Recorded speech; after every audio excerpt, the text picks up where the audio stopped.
going, everybody? Right here I have a 67 Camaro, and today we'll be talking about how I get flames to shoot out through these exhaust tips. So, I go to Cars and Coffee a lot. People always ask me, what do you do? Do you do a crazy tune on it? And the truth is, I just did a lot of reverse engineering and a bunch of science stuff. Created this control module.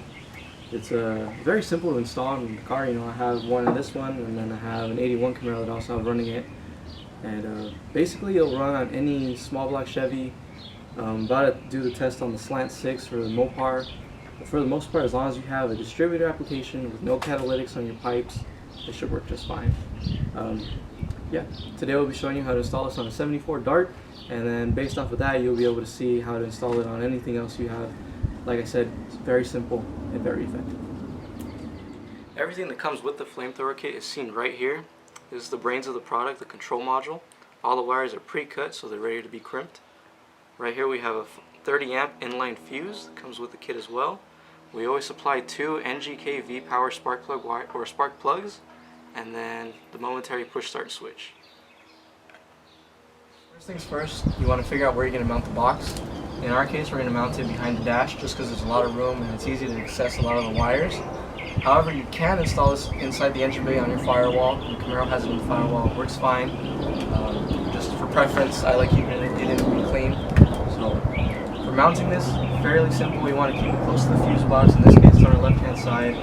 You want to take into consideration a lot of the mounts and wires are going to be close to each other. You don't want to run 10 feet of wire from this side of the car to the other side of the car.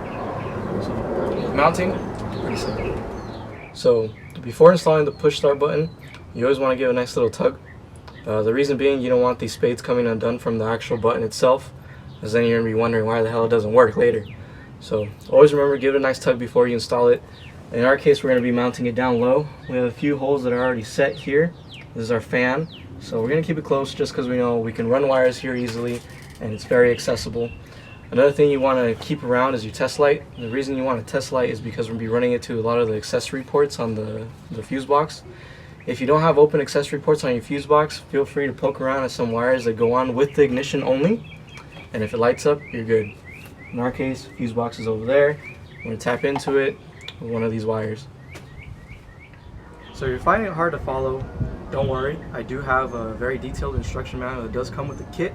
However, I know a lot of people are visual learners, so that's why I'm going out here and trying to show you guys the simplest way to do this. In this case, we're going to run the black and blue wire to the ignition system of this car. Essentially, we're going to be tapping into the negative terminal and then running the other wire to the previous wire that exists right here. You'll see that in detail in the instruction manual. Aside from that, that's all you really have to do out in the engine bay. The secondary source of power you have to run from the engine bay to the trunk or wherever you decide to mount your rear coil. It's going to be from your battery. That's what you use the inline fuse for. It's going to go from the power all the way to the rear or wherever you decide to mount it. Moving over to the Camaro, I'm going to show you how the coils in the rear work just because we haven't mocked up the coils in the Dart yet. So you look down this way, you notice I have 2 coils, one on this side, there's one on the other side. Basically the red wire from the control module will go to the negative terminal, and then you're going to run a live wire with your inline fuse from the battery all the way to the positive.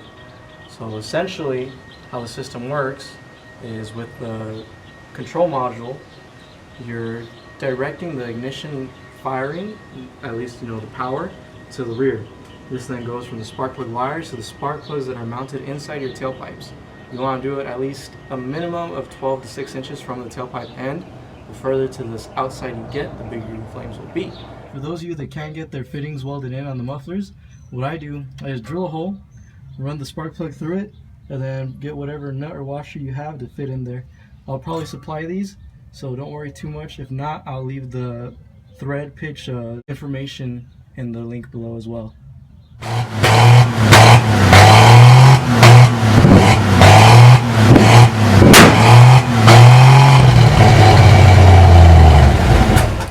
Thank you guys for watching. I appreciate you guys sticking around.